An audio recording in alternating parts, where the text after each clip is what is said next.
अगर आपको वीडियो अच्छा लगे तो लाइक करें, शेयर करें और चैनल को सब्सक्राइब करना ना भूलें। रूही की मॉम गुस्से में रूही को सोते हुए देख रही थी। उनके हाथ में एक पानी की बाल्टी थी। रूही की मॉम तिरछा मुस्कुराते हुए तुरंत ही रूही के मुंह पर बाल्टी का सारा पानी उड़ेल देती है। रूही पर पानी पड़ते ही वो तुरंत बेड से उठ खड़ी हो गई। उसका आधा शरीर पानी से भीग चुका था। रूही अपने मॉम को सामने देखकर गुस्सा करते हुए बोली, मॉम, ये क्या है? आपने मुझ पर पानी क्यों फेंका? सुशीला जी गुस्से में बोली, क्योंकि तुम गद्दी की तरह सो रही थी और मैंने तुम्हें कितनी बार बुलाया पर तुम मेरी बातों को इग्नोर कर दी, इसलिए एल रूही गुस्से में अपनी आंखें घुमाते हुए बोली, मॉम, तो ये कोई तरीका है किसी को उठाने का? रूही की मॉम बोली, हाँ, ये कोई तरीका है दिन भर सोने का। तुम्हारी उम्र की लड़कियां जॉब करती है, करियर बनाती है और तू खुद को देख, तुम्हें ना अपनी करियर पर ध्यान देती है ना लाइफ पर, बस दिन रात आवारा की तरफ घूमती है। क्या फायदा तुझे डिजाइनिंग पढ़ने का? रूही अपनी मॉम की बात सुनकर गुस्से में एक लंबी सांस लेकर बोली, मैं आवारा की तरफ नहीं घूमती, वो तो मैं। रूही को एहसास हुआ कि वो कुछ ऐसा बोलने वाली थी जो उसे अभी नहीं बोलना था। रूही अपनी बात बदलते हुए बोली, मैं जॉब करूंगी ना जब मेरा मन करेगा। रूही की मॉम गुस्से में रूही का कान पकड़ते हुए बेड से नीचे उतार देती है और कहती है, और तुम्हारा मन कब करेगा? जब तू बूढ़ी हो जाएगी तब। रूही अपना कान छुड़ाते हुए बोली, मैं इतनी जल्दी बूढ़ी नहीं होने वाली हूँ और मैं अभी बस 24 की ही हूँ। मेरे पास जॉब करने के बहुत टाइम है। रूही की मॉम गुस्से में रूही के सर पर मारते हुए बोली, अगर तुमने कुछ दिन में जॉब नहीं ढूंढा तो मैं किसी ऐरे गेरे लड़के से तुम्हारी शादी करा दूंगी। अपनी मॉम की बात सुनकर आंखें बड़ी किए अपने मॉम को देखने लगी और पैर पटकते हुए हॉल में जाकर अपने भाइयों को देखकर बोली, भाई देखो ना, मॉम क्या बोल रही है कि अगर मैंने जॉब नहीं किया तो मेरी शादी करा देंगी। यश रूही को देखकर हंसने लगा और कहा, ओ रूही दी, लगता है मॉम ने तुम्हें बहुत अच्छे से नींद से उठाया है। अयांश बिना कोई रिएक्ट किए रूही को देख रहा था। यश की बात सुनकर रूही गुस्से में यश को देखने लगी। रूही की मॉम हॉल में आते हुए बोली, हाँ, मैंने सही तो कहा और इसमें गलत क्या है? मैं तुम्हें तेरे पैरों पर खड़ी होते हुए देखना चाहती हूँ। तुझे पता है ना कि कुछ साल पहले हमारे साथ क्या हुआ था और मैं नहीं चाहती कि तेरे साथ भी ऐसा कुछ हो। उनके इतना बोलते ही हॉल में शांति पसर गई। सभी के चेहरे पर निराशा थी पर अयांश के चेहरे पर गुस्सा दिख रहा था। रूही अपने मॉम को समझाते हुए बोली, मॉम, मेरे साथ ऐसा कुछ नहीं होगा, हमारे भाई है ना, आप चिंता मत कीजिए।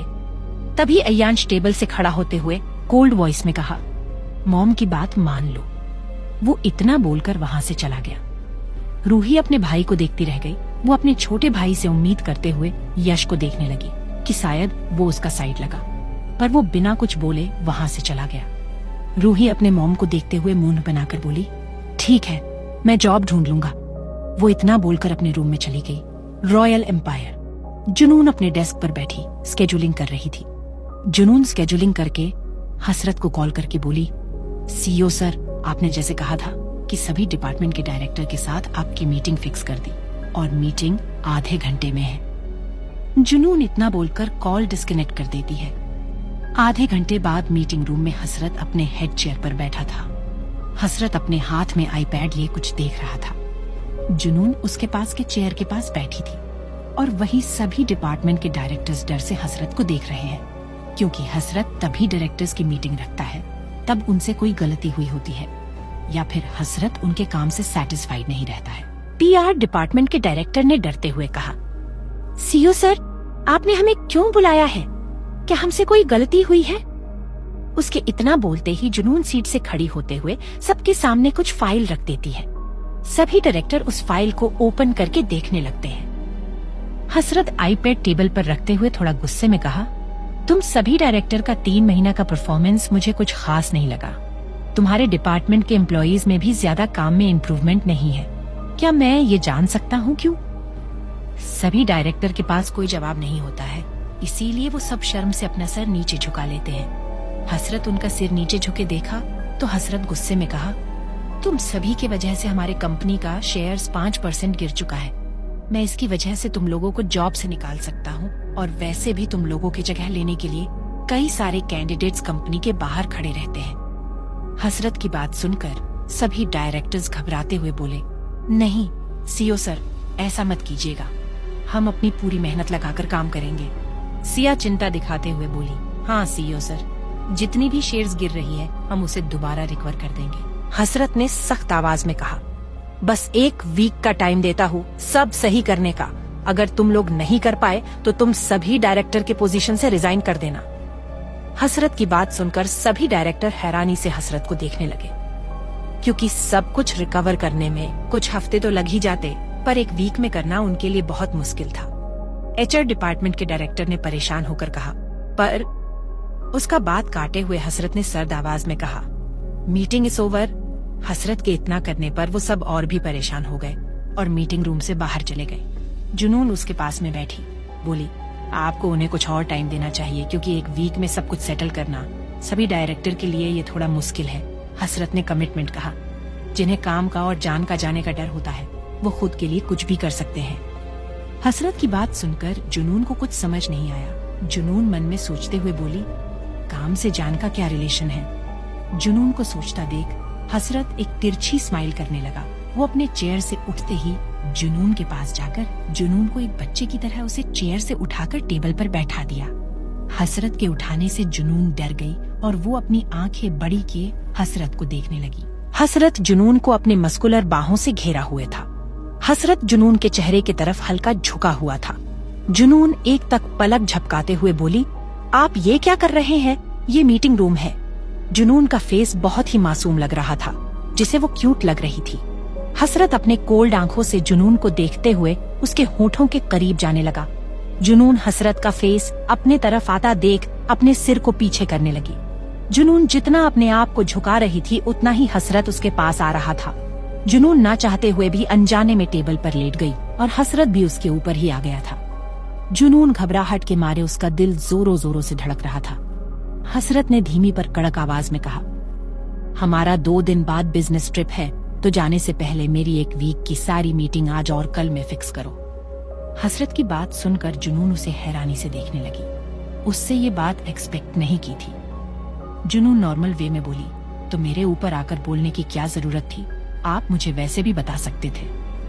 हसरत ने सख्त आवाज में कहा, क्यों, तुम्हें डर लग रहा है कि मैं तुम्हारे साथ कुछ करने वाला हूँ। जुनून बोली, देखिए मीटिंग रूम है, आप ये सब यहाँ नहीं कर सकते, तो आप मेरे ऊपर से हटिए। हसरत ने कहा, मैं कभी भी कहीं भी तुम्हारे साथ कुछ भी कर सकता हूँ, मुझे सोचने की जरूरत नहीं है। जुनून उसकी बात सुनकर घबराहट से अपना थूक गटक लेती है। उसी पल हसरत अपना होठ जुनून के सोफे होठों पर रख दिया और किस करने लगा। जुनून हसरत को हैरानी से देखने लगी। हसरत जुनून को बहुत पैशनेटली और सॉफ्ट किस करने लगा। हसरत को किस करते हुए उसे ब्लेजर की वजह से उसे किस करने में अनकंफर्टेबल कर रहा था, इसलिए वो किस करते हुए ही अपने कोट को उतार दिया। जुनून और भी घबरा गई और हसरत को खुद से दूर करने लगी। जुनून बार बार उसके अंधे को धक्का दे रही थी। तुरंत ही हसरत ने उसके दोनों हाथ अपने एक हाथ से पकड़कर जुनून के सर के ऊपर कर दिया और उसके कमर में हाथ डालकर और भी बेतहाशा किस करने लगा। जुनून अपने हाथ को बहुत छुड़ाने की कोशिश करने लगती है, पर हसरत उसे और भी टाइट कसता जा रहा था। अब हसरत बेकाबू होने लगा और उसे वाइल्ड किस करने लगा। हसरत लगातार किस करते हुए 10 मिनट्स हो गए थे और जुनून की भी सांसें फूलने लगी थी। वो बिल्कुल भी सांस नहीं ले पा रही थी, जिससे उसके आंखों में आंसू आ गए। हसरत को तब लगा कि जुनून सांस नहीं ले पा रही है, तो उसने जुनून के होठों को छोड़ दिया और जुनून का चेहरा देखने लगा। जुनून लंबी लंबी सांसें ले रही थी। जुनून का होठ सूख चुका था, जैसे उसके होठों में कोई रसी नहीं बची हो। हसरत ने सर्द आवाज में कहा, माय लैवेंडर गर्ल, तुम्हारी सांसें बहुत जल्दी ही टूटने लगती है। जब मैं तुम्हें कई घंटों तक किस करूंगा तब तुम्हारा क्या होगा। हसरत इतना बोलकर उसका हाथ छोड़ दिया और उसके ऊपर से हट गया। उसकी बात सुनकर जुनून गुस्से में देखने लगी और गुस्से में बोली, उसे पहले ही मैं आपको छोड़कर चली जाऊंगी। हसरत उसकी बात सुनकर गुस्से में आ गया और जुनून का गर्दन पकड़कर उसे अपने चेहरे के पास लाकर गुस्से में कहा, तुम मुझे कहीं नहीं छोड़कर जा सकती हो, क्योंकि मैं हसरत सिंघानिया हूँ। तुम कहीं भी चली जाओगी, मैं तुम्हें ढूंढ लूंगा। जुनून उसके आंखों में देखते हुए बोली, मैं ऐसे गायब होंगी कि आप मुझे कभी ढूंढ नहीं पाएंगे। जुनून ने मानो कोई सच बोल रही हो। उसकी बातों में जैसे कुछ राज छिपा था।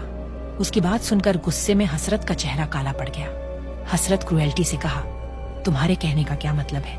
तुमने ऐसा ही कुछ पहले भी कहा था, बताओ तुम्हारे बातों का क्या मतलब है? हसरत की बात सुनकर जुनून हैरानी से देखने लगी और मन में घबराकर बोली, इन्हें कैसे याद है? नहीं, इन्हें याद नहीं होना चाहिए।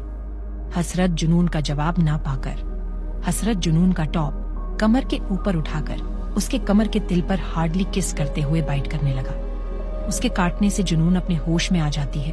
उसके कमर पर बहुत दर्द होने लगा। वो उसे धक्का देने लगी। उसके काटने से उसके मुंह से हल्की हल्की चीख निकल रही थी। हसरत उस पर कुछ देर तक अपना गुस्सा निकालकर वहां से चला गया। जुनून बस हैरानी से हसरत की बातों को सोच रही थी।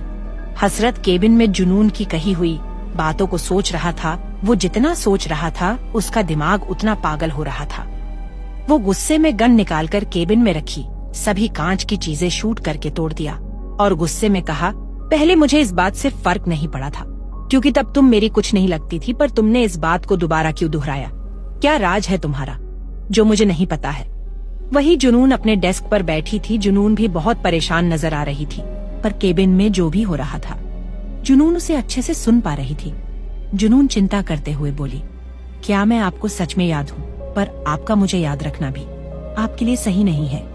आगे जानने के लिए सुनते रहिए cruelty of my CEO, Surf pocket FM पर।